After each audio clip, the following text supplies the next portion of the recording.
கொஞ்ச நேரத்துல தம்பி சுரேஷ் உங்களை பாடல் பாடி மகிழ்விப்பாரு. அது கூடவே குயிஸ் ப்ரோக்ராம் இருக்கு. 12 கேள்விகள் இருக்கு. அந்த கேள்விகளுக்கு பதில் சொல்றப்போ உங்களுக்கு உடனடியாக பரிசுகள் தயாரா இருக்கு. கீழே வந்துடக்கூடாது கண்ணா. சுவாமி சைதன்யானந்தா அவர்கள் பேசினதுல சில விஷயங்கள் நீங்க தெரிஞ்சுக்கணும். அவர் சொன்னார், சனாதன தர்மத்துல வேதங்கள் உபனிஷதங்கள் என்ன சொல்லுது அப்படிங்கறத சொன்னார். அந்த வேதங்களும் உபனிஷதங்களும் பல லட்சம் ஆண்டுகளுக்கு முன்னாடி சொன்ன விஷயத்தை தான்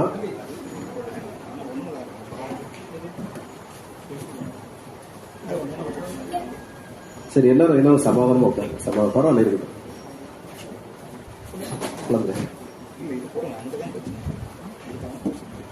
சுவாமிஜிகள் சொன்னாங்க ஈஷாவாஸ்யம் சொன்னாங்க.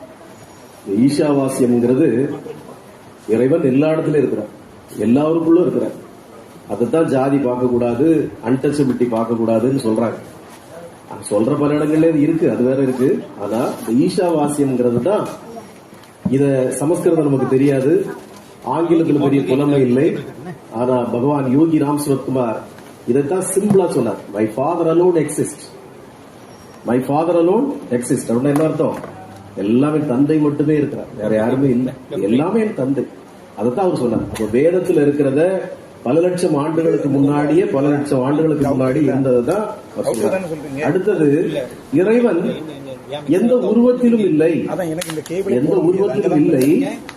அவரு அணுவாக இருக்கிறார். அணுவான அணு அளவுல இருக்கிறார் சொல்றாரு. இத அவர் பேசவிட்டா நிறைய பேசுவார், நமக்கு இந்த பாக்கியம் இல்ல. சரி சரி, சமாதானம் ஒண்ணும் கெட்டு போல. இனி டைம் ஃப்ரீயா தான் இருக்கு. அவர் போயிட்டாரு, இது நிறைய டைம் இருக்கு. அது என்ன சொல்றாங்க, அணு வடிவில இறைவன் இருக்கிறார், அணுவாக இருக்கிறார். அப்போ எல்லா இடத்துல இருக்கிறார். அவர் சொன்ன மாதிரி உடம்புல இருக்கிறாரு, செல்லுல இருக்கிறார், எல்லா இடத்துல இருக்கிறார். சிவலிங்கத்தோட தத்துவமே அதுதான். ஏன் சிவலிங்கத்துக்கு அந்த தண்ணி தீர்த்தத்தை அபிஷேகம் பண்ணிக்கிட்டே இருக்கிறாங்க சொல்லுங்க? வட இந்தியால சிவலிங்கத்துக்கு மேல தண்ணி பாயிற மாதிரி விட்டுருப்பாங்க, தண்ணி பாஞ்சுக்கிட்டே இருக்கும். ஏன்? மற்ற தெய்வங்களுக்கு, விக்கிரகங்களுக்கு நாம எப்பாவது அபிஷேகம் பண்ணுவோம், சிவலிங்கத்துக்கு மட்டும் அந்த தண்ணி பாஞ்சுக்கிட்டே இருக்கும். ஏன்? சிவலிங்கம் தீ பிடிச்சா எரிஞ்சிட்டு இருக்கு. அது அணுவின் வடிவம். நீங்க அணு உலைக்கு போனீங்கன்னா அந்த அணுவை குளிர்விப்பதற்காக இந்த மாதிரி நிறைய லிட்டர் கணக்கில் தண்ணி ப்ராசஸ் நடந்துட்டே இருக்கும். அந்த அணு சூடாயிட்டுனா பெரிய பிரச்சனை. அந்த அணுவை குளிர்விப்பதற்கு கூட அணு நிலையத்துல தண்ணி தான், கடல்ல இருந்து அவ்வளவு தண்ணி எடுக்கலாம். கடல்ல இருந்து அவ்வளவு தண்ணி எடுத்து அந்த தண்ணியில உப்பை பிரிச்சு அந்த அணு இத்தனைதான் இருக்கும். அந்த கூட அணு மின் நிலையம் சொல்றீங்க இல்லையா, அணு எவ்வளவு இருக்கும்னு நினைக்கிறீங்க? டன் கணக்குல இருக்கும்னு நினைக்கிறீங்களா? இவ்வளவுதான் இருக்கும் அணு. அந்த அணு அவ்வளவு வேலை செய்யும். புரியுதா உங்களுக்கு? அந்த அணுவை குளிர்விப்பதற்காக தண்ணி சர்க்கிள் ஓடிக்கிட்டே இருக்கும், பல லட்சம் லிட்டர் தண்ணி ஓடிக்கிட்டே இருக்கும். இதுதான் சிவலிங்கமும், சிவலிங்கத்தின் உருவமும் அதுதான். சிவலிங்கத்துக்கு மேல அந்த தண்ணி பாஞ்சுக்கிட்டே இருக்கிறதும் அணுவினுடைய தத்துவம் தான். அப்ப இறைவன் அணு வடிவாக அணுவாக இருக்கிறார், அணுவுக்குள் அணுவாக இருக்கிறார் அவர். அத உணராத நாம தான் இந்த ஆட்டம் போடுறோம். அடுத்தது ஒவ்வொரு கேள்வியா கேட்டார். உங்களுக்கு அதுக்கு என்ன காரணம் தெரியுமா, இதுக்கு என்ன காரணம் தெரியுமா, என்னெல்லாம் கேட்டார் சொல்லு. 2-3 கேள்வி சொல்லு. சனாதனம், ஆமா அது கேட்டாரு. கடைசியா 2-3 கேள்வி கேட்டார். என்ன கேள்வி கேட்டார்? கோயிலையா வலது பக்கமா சுத்துறோம், வேற என்ன கேட்டார்? விநாயகருக்கு ஏன் இப்படி 5 கைகள், என்ன எது காரணம் வச்சிருக்காரு? ஏன் சூடவத்தை தொட்டு கண்ணுல ஒத்திக்கிறோம், ஏன் வயிற்றுல ஒத்திக்கல? சாமி சொன்னது உண்மைதான். நம்மளும் இந்த கோயில்ல நீங்க சாமி கும்பிட போகாட்டியும் அந்த புறச்சுற்று மண்டபத்துல சும்மா உட்கார்ந்து இருந்தீங்கன்னா வேடிக்கையா இருக்கும். எவனாவது ஒருத்தர் சும்மா ஒரு கண்ணை தொட்டு கும்பிட்டு போறான், பின்னால வரவன் அதையே தொட்டு கும்பிட்டு போவான். எவனாவது ஒருத்தர் ஒரு இடத்துல ஒரு சந்தனத்தை தட்டு அவனும் போய் அதை பண்ணுவான். எவன் என்ன பண்றானோ அதை திருப்பி பின்னால் வரவன் பண்ணுவான். இது பேர் தான் மூட நம்பிக்கைங்கிறது. இந்து சமயத்துல ஒழிக்க வேண்டியது நிறைய இருக்கு, அதுல குறிப்பிட்டது இது. அப்போ இந்த சாமிஜி கேட்டார்ல, இது எதுக்கு பண்றோம், அது எதுக்கு பண்றோம்னு. இது நம்ம சொன்னாலும் யாரும் கேட்கறது இல்ல. ஒரு சத்சங்கத்துல சொன்னாலும் அடுத்த வாரம் கேட்கறதுல. அப்படியா இது நடந்து சொன்னீங்களா நீங்க? அன்னைக்கு நான் வந்திருக்க மாட்டேனோ, எனக்கு தெரியலையே அப்படிங்கறத நிறைய. நான் போராடி போராடி பார்த்து இந்த மாதிரி விளக்கங்களுக்காக ஒரு புத்தகத்தை தேடி கண்டுபிடிச்சு வாங்கிட்டு வந்தேன். நம்முடைய ஜனங்களுக்கு எப்படியாவது இந்த புத்தகத்தை கொடுத்து ஆன்மீக விளக்கங்கள், ஒரு காரியம் செய்யறோம் அது எதுக்கு செய்யறோம் அப்படிங்கறத சொல்லணும் அப்படிங்கறதுக்காக ஒரு புத்தகம் வாங்கிட்டு வந்தேன். ஏற்கனவே பகவத்கீதையை கொடுத்தே ஒருத்தர் கொண்டு வரதில்லை. அந்த அம்மா சுப்புலட்சுமி புலம்புது, பகவத்கீதை கொண்டு வாங்க கொண்டு வாங்க கொண்டு வாங்கன்னு. இன்னைக்கு கூட எத்தனை பேர் வச்சிருக்கீங்க? 2 பேர் வச்சிருப்பாங்க. வேற ஒருத்தர் கையும் தூக்கல. தெரியும் பகவத்கீதையே கொண்டு வரல. இனி இதுக்கடையில அந்த புத்தகத்தை வேற கொடுத்து அதையும் தலையணைகளை வச்சு உறங்கவா, அதையும் தலையணைகளை வச்சு உறங்கவா, கூட வந்து தலையணை உயரம் கூடியும் ஒரு கழுத்து வலி வந்துடும். அது அந்த புத்தகம் வெட்டியா ஆண்டு உட்கார்ந்துட்டு அது இருக்கட்டும், இங்கே இருக்கட்டும். எதுக்கு? யாரோ தெரியாம அடுப்பு பத்த வைக்க கூட அந்த பேப்பர் கிழிச்சுவாங்க வீட்டுல. அப்படிப்பட்ட மக்கள் தான் இருக்கிறாங்க. வேற புத்தகம் மேல கிழிச்சுட்டு வாடகைங்க, என்னது சும்மா வெட்டியா உட்கார்ந்துருக்கு. அப்போ சில புத்தகங்களை நான் மெனக்கெட்டு தேடி அலைஞ்சி வாங்கிட்டு வந்தோம். இந்த புத்தகங்களை உங்களுக்கு தரதுக்கு எனக்கு இஷ்டம் இல்லை. ஏன்னா உபயோகமற்ற, எப்படி கறிக்கடை பாய்கிட்ட போய் காய்கறி விற்க முடியாதோ, எப்படி காய்கறி விற்கிறவன்கிட்ட போய் ஆட்டுக்கறியை விற்க முடியாதோ, அது போல இங்க இந்த புத்தகங்களுக்கு வியாபாரம் ஆகாது, செல்லுபடி ஆகாது. இங்க பூரியும் கிழங்கும் உருளையும் தான் வடையும் தான் நமக்கு செல்லுபடி ஆகும். அதனால இதெல்லாம் வீண். இருந்தாலும் பகவானுடைய உத்தரவு நம்ம ஏதோ உபதேசங்களை போதிக்கணுங்கிறது, அதை போதிக்கிறோம். நான் சொன்னா போதாதுன்னு சுவாமிஜிகளையும் கூட்டிட்டு வந்து இப்ப இவ்வளவு நாள் நீங்க நினைச்சிருப்பீங்க இவர் தான் நல்ல பேச்சாளர், நல்லா பேசுறாரு, என்னை விட அருமையா பேசுறாரு. இனி ஒவ்வொருத்தரும் கூட்டு வர மாதிரி இதை விட அருமையா பேசுறவங்க நிறைய பேர் இருக்கிறாங்க. ஆனா அதை கேட்கிறவங்க தான் இங்க வேணும். அருமையா பேசுறவங்க நிறைய பேர் இருக்கிறாங்க, அதை கேட்டு வழி நடக்கிறவங்க தான் இங்க ரொம்ப முக்கியம். அது இங்க ஜனங்க இல்ல. உங்களை திருத்த முடியும்னு எனக்கு தோணல. அதனால விட்டு இந்த மாதிரி திருஞான சம்பந்தனோ இல்ல மகதியோ யாரோ 2 பேர் கேட்டு இந்த உபதேசங்களை கேட்டு வாழ்ந்தா நமக்கு நாம செய்த புண்ணியம். இந்த யோகி ராம் சுரத்மா நாம பிரச்சார குடில் இத்தகைய நல்ல போதனைகளை, நல்ல ஜீவாத்மாக்களை உங்களுக்கு அறிமுகப்படுத்துகிறது. நல்ல நல்ல புண்ணிய சுவாமிஜிகளை, மகான்களை உங்களுக்கு அறிமுகப்படுத்துகிறது. நீங்க இவங்ககிட்ட இருந்து எவ்வளவு அறிஞ்சுக்கிறீங்க, கத்துக்கிறீங்கிறதா அங்க முக்கியம். அதுதான் அங்க ரொம்ப தேவையும் கூட. நீங்க இதை இந்த ஜென்மத்துல கத்துக்காம விட்டுட்டா, இந்த நேரத்துல அதை படிக்காம விட்டுட்டா, நீங்க எல்லாத்தையும் வாழ்க்கையில இழந்தவர்களாகத்தான் உட்கார்ந்துருப்பீங்க. இந்த சுவாமிஜி 1 மணி நேரம் பேசியதை நீங்க சரியாக உள்வாங்கி இருப்பீர்களானால், அவர் 1 மணி நேரம் பேசிய அந்த 3 கருத்துக்கள்ல நீங்க சரியாக உள்வாங்கி இருப்பீங்கன்னா உங்க எல்லோருடைய முகத்திலே இப்போ ஒரு சூரிய பிரகாசம் இருக்கணும். ஆனா எல்லாம் செத்த வீட்டுல அழுதுகிட்டு இருந்த மாதிரி தான் இருக்கு எல்லாருக்கும் மூஞ்சியம். ஏன்னா எங்க வீட்டுல மாப்பிள்ளை உடம்பு சரியில்லை, பையனுக்கு உடம்பு சரியில்லை, எனக்கு உடம்பு சரியில்லை, அங்க அது இல்ல, இங்க இது இல்ல, 1000 பிரச்சனை. என்ன பிரச்சனை? அப்போ நமஸ்காரம். இதுக்கு எல்லாம் சேர்த்துதான் சுவாமிஜி அழகா 3 கருத்துக்களை விளக்குறாரு. இங்க இருக்கிற எதுவுமே நமக்கானது இல்லை சொன்னார். அதான் உண்மை. இந்த உடம்பு பொருள் எதுவுமே நமக்கானது இல்லைன்னு சொன்னார். இந்த உடம்பு பொருள் எதுவுமே நமக்கானது இல்லைன்னா இங்க நடக்கிற எதுவுமே நமக்கானது இல்லை தானே? அதான உண்மை. இங்க நடக்கிற எதுவுமே நமக்கானது இல்லை தானே? நமக்கானது எது? அந்த பரம்பொருள் மட்டும்தான். அந்த பரம்பொருளை பற்றி பிடிச்சுக்கிட்டு நம்மளை சுத்தி நடக்கிறதெல்லாம் தூக்கி தூரம் போட்டு பேசாம இருக்கணுமா இல்லையா? அதைத்தானே ஆண்டாண்டு காலம் மகான்கள் சொல்றாங்க. இன்னொன்னு அதைத்தான் பிடிச்சி தொங்கிட்டு இருப்பேன்னா சுவாமி சொன்ன மாதிரி 99% 999% நீங்க இதுக்கு தான் முக்கியத்துவம் கொடுத்துக்கிட்டே இருக்கீங்க. இதுக்கு வலிக்குது, இதுக்கு ரொம்ப துன்பமா இருக்கு, இதுக்கு ரொம்ப கஷ்டமா இருக்கு நீங்க நினைக்கிறீங்க. நிஜமா நான் திரும்ப திரும்ப சொல்றேன், இதுக்கும் இங்க இருக்கிறதுக்கும் எந்த சம்பந்தமும் இல்ல. இதுக்கும் நாம் பெற்றதுக்கும் எந்த சம்பந்தமும் இல்ல. இதுக்கும் நம்ம கட்டிக்கிட்டதுக்கும் எந்த சம்பந்தமும் இல்ல. அது நாமளா ஏற்படுத்திக்கிட்ட ஒரு உறவு முறை. இந்த உலகம் தலைப்பதற்காக இறைவன் வைத்து விட்ட ஒரு ஆசாபாசம், அவ்வளவுதான். அதுல இருந்து வெளியே வர்றதுக்கு தான் நமக்கு 6 அறிவை பகவான் தந்திருக்காரு. ஒரு ஆட்டுக்கோ மாட்டுக்கோ அதை கொடுக்கல. அது அப்படியே புல்ல மேய்ச்சி சாணி போட்டு அப்படியே இனப்பெருக்கம் பண்ணி அப்படியே செத்து போயிடும். 84 லட்சம் பிறவிகளை தாண்டி நம்ம இந்த பிறவிக்கு வந்திருக்கோம். இன்னமும் நீங்க ஆடு மாடு குரங்குகளை போலதான் நான் வாழ்ந்து சாவேன்னு சொன்னா ஒண்ணும் பண்ண முடியாது, ஒண்ணுமே பண்ண முடியாது. அதற்காக தான் இத்தனை வேதங்கள், உபனிஷதங்கள், புராணங்கள், இவ்வளவு மகான்கள் வந்து நமக்கு எல்லாத்தையும் சொல்றான்.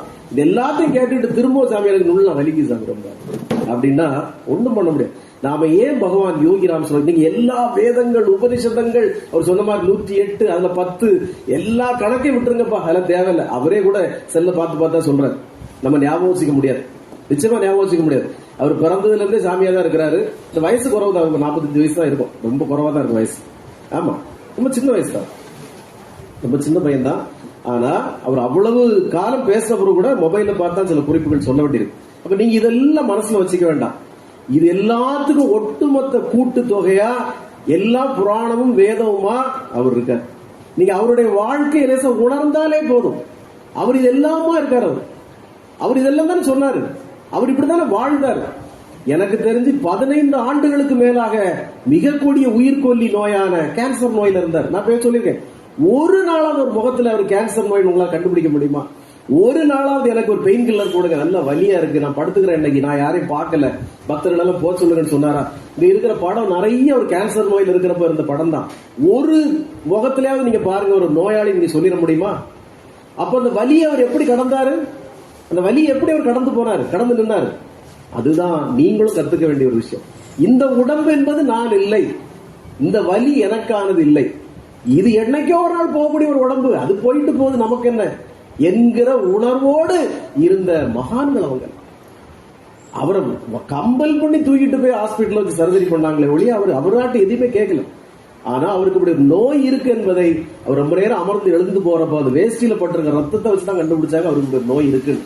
புரியுதா உங்களுக்கு? அப்போ நீங்க அவரா ஆகிட வேண்டாம், அவரா ஆக முடியாது. ஆனா இந்த உலகியல் துன்பங்களிலிருந்து, இந்த உலகியல் நோய்களிலிருந்து, இந்த உலகியல் கஷ்டங்களிலிருந்து நீங்க அதுக்கு உள்ள போகாதீங்க, மேல இருங்கன்ற. ஏன்னா இந்த உலகியல் துன்பங்கள், உலகியல் கஷ்டங்கள், கடன்கள், கவலைகள் உங்களை மிகப்பெரிய துன்பத்துக்குள்ள கொண்டு போகும். நம்ம பக்தை ஒருத்தங்களுக்கு கேன்சர் நோய், அதுக்கு என்ன காரணம் சொல்லியிருக்கேன், ஸ்ட்ரெஸ், அளவுக்கு அதிகமான ஸ்ட்ரெஸ், பிள்ளையால ஸ்ட்ரெஸ், மாப்பிள்ளையால ஸ்ட்ரெஸ், பொருளாதாரத்தால ஸ்ட்ரெஸ், கடன் கஷ்டங்களால ஸ்ட்ரெஸ். இந்த ஸ்ட்ரெஸ் தான் முதல்ல டயபெட்டிக், சர்க்கரை நோய், அடுத்தது பிபி, அடுத்தது கேன்சர், இப்படி பல்வேறு உருவத்துக்கு கொண்டு போகும்.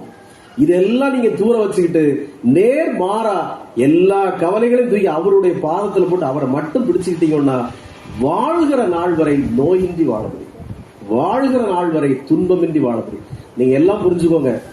என் மாப்பிள்ள கஷ்டப்படுறாரு, என் புள்ள கஷ்டப்படுது, என் பேரப்புள்ள கஷ்டப்படுதுன்னா அது நீங்க பொறுப்பாக முடியாது, நீங்க ஒண்ணும் செய்ய முடியாது, நீங்க காப்பாற்ற முடியாது, யாரும் காப்பாற்ற முடியாது. இங்க இருக்கிற யாருக்கு கஷ்டத்தை யாரும் காப்பாற்ற முடியாது. அதான் சுவாமி சொன்ன, அது அவரவர் கர்ம வினை, அதை அவரவர் அனுபவித்தே ஆக வேண்டும். அதுக்காகத்தான் இந்த தகப்பனுக்கு இந்த தாய்க்கு நாம் பிறவி எடுத்து வந்திருக்கோம், இந்த கணவனுக்கு இந்த குழந்தைக்கு தாயான்னு பிறவி எடுத்து வந்திருக்கோம். அது அவரவருடைய கர்ம வினை, அதை நம்ம ஒண்ணுமே செய்ய முடியாது. அப்ப நம்ம செய்யக்கூடிய ஒரே ஒரு விஷயம் இருக்கு, பகவானை பற்றி கொள்வோம், பகவானை பற்றி கொள்வோம். ஆனா அங்க இதே சனாதன தர்மம் கர்மாவிலிருந்து விடுபடுவதற்கும் வாய்ப்பு தந்திருக்கு. கர்மா அப்படிதான் நீ வாழ்ந்தாகணும்னு சொல்லுது, இந்த கர்மாவிலிருந்து நீ எப்படி விடுபடணும்னு தந்திருக்கு. அதன்படி நாம பகவானை பற்றி கொண்டால் நம்ம கணவனுடைய பிரச்சனை, குழந்தைகளுடைய பிரச்சனை, வீட்டில் இருக்கிற பிரச்சனைகள்ல இருந்து பகவான் விதிப்படிதான் நடக்கும், அதுல மாற்றே கிடையாது. ஆனா அதுல உள்ள துன்பத்தை, வலியை பகவான் குறைப்பார். நான் ஏற்கனவே சொல்லியிருக்கேன், 5000 ரூபாய்க்கு 10,000 ரூபாய் நீங்க சில்லறையா சுமந்துட்டு இருக்கீங்க தலையில வச்சு, பயங்கர பாரம், எல்லாம் 5 ரூபா துட்டா இருக்கு, வெயிட்டா இருக்கு, தலையில வச்சு செவந்து பாரமா இருக்கு. பகவான் என்ன செய்வார், அந்த 10,000 ரூபாய் வாங்கிட்டு ரூபாயா தந்துருவார், ரூபாய் பாக்கெட்ல வச்சு போயிடலாம். இப்பவும் உங்ககிட்ட 10,000 ரூபாய் தான் இருக்கு, முதல்லயும் 10,000 ரூபாய் தான் இருக்கு. முதல்ல 10,000 ரூபாய் சில்லறையா இருந்து உங்களுக்கு தூக்க முடியல, இப்போ அதே 10,000 ரூபாய பகவான் நோட்டா தந்துட்டாரு, பாக்கெட்ல வச்சுக்கோ, அவ்வளவுதான். வலி இல்லை, துன்பம் இல்லை, நோய் இல்லை. நீங்க இந்த உடம்பு தான் நான் நினைக்கிற வரைக்கும் தான் அந்த துன்பம் உங்களுக்கு, இது நானே இல்லை அது அவரு தான் அப்படி நினைக்கிறப்போ எந்த துன்பம் நமக்கானது இல்லை. இதைத்தான் நாமளும் 2 வருஷமா சொல்லிட்டு இருக்கிறோம், அவரும் சொல்லிட்டு இருக்கிறார். இப்ப நேற்று கூட ஒரு பக்தி ஆகிட்ட, சாமி நாளைக்கு எப்படி 6 மணிக்கு விட்டோம்னா எனக்கு மகன் என்னை ஏசிட்டே இருக்கிறான், வீட்டுக்கு போயே ஆகணும், போகலாம் பெரிய பிரச்சனை, என்ன செய்ய முடியும், சரிமா போயிட்டு வா, பரவாயில்ல. அடியேற பொறுத்த மட்டும் இந்த 3 நாள் அந்த புள்ள இங்க இருந்தது, இவ்வளவு தூரம் சேவைகள், அதோட சந்தோஷம் ரைட்.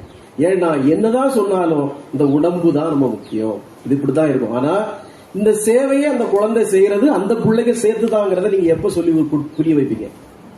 எம்மா நீ இவ்வளவு பெரிய துன்பத்துல போய் சிக்கின, இந்த துன்பத்துல இருந்து நீ மீண்டு வந்திருக்க, அதுக்கு நான் போயிட்டு இருக்கிறதா காரணம், நீ போக மாட்ட, நீ போற பலனும் இல்ல, நான் போறதுதான் காரணம். அதனால இந்த போக்கை நீ நிப்பாட்ட கூடாது, துன்படுத்த கூடாது, இது உன்னுடைய வளர்ச்சியை தூண்டும், வாழ்க்கை ஒளிமயமாக்கும்ங்கிறத நாம எப்ப சொல்லி புரிய வைக்க போறோம்? அதுக்கு இன்னும் எத்தனை வருஷம் எடுத்துக்கோம்? ஏன்னா நான் என்ன சொல்லிக்குவேன்னா, ஒரு வழிபாட்டு இப்ப சாமி இருக்காரு, சாமியுடைய குடும்பமும் ஓரளவு அவரை புரிஞ்சுக்கிட்டு அவருடைய வழியில கொஞ்சம் நடந்தா அவருடைய பாதை இன்னும் கொஞ்சம் எளிதா இருக்கும். ஆனா குடும்பக்காரங்களே முள்ள வெட்டி வழியில போட்டா சாமி எப்படி தாண்டி போவாரு? சாமி எப்படி தாண்டி போவாரு? நம்ம வீட்டுல இருக்கவங்களே முள்ள வெட்டி வழியில போட்டாங்கன்னு வைங்க, எப்படி தாண்டி போறது நான் பாக்குறேன் அப்படின்னா, நாமளும் அவங்கள காப்பாற்ற முடியாது, அவங்களும் தப்பிக்க முடியாது. அப்போ இல்லத்தாரும் நம்முடைய குடும்பத்தாரும் நமக்கு நம்மளோட வரணும்னு நான் சொல்லல, ஆனா கொஞ்சம் அந்த பாதையை சரி போட்டு அந்த 2 செடியை வெட்டியோட தாண்டி நடந்து போயிடட்டும் அப்படின்னு விட்டால் நாம எல்லோருக்கும் நல்லது செய்வமாக இருக்கும். ஆனா இங்க உட்கார்ந்துகிட்டு சில பேருக்கு வீட்டுல இருந்து முள்ள வெட்டி போடுறாங்க, சில பேர் இங்க உட்கார்ந்து முள்ள வெட்டி போடுறாங்க. நமக்கு சிலது இங்க முள்ள வெட்டி போட்டுக்கிட்டே இருக்கும். நீ எப்படி செய்யற நான் பாக்குறேன், நீ பாத்துறல இன்னைக்கு நீ எப்படி செய்யறன்னு பாப்பேன், நான் அவனை அடிப்பேன் இவனை அடிப்பேன் இவனை உதைப்பேன், நீ எப்படி செய்யறன்னு பாப்போம்.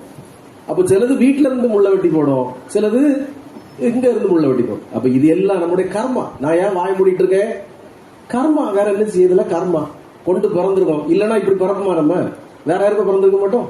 நம்ம சாய்ராம் சொல்ற மாதிரி அப்ப நம்ம பிறந்துட்டோம், நம்ம கர்மா இது, வேற என்ன செய்ய முடியும்? சரி போய் தொலையிட்டு, இந்த எத்தனை வருஷமா போய் தொலையிட்டோம்.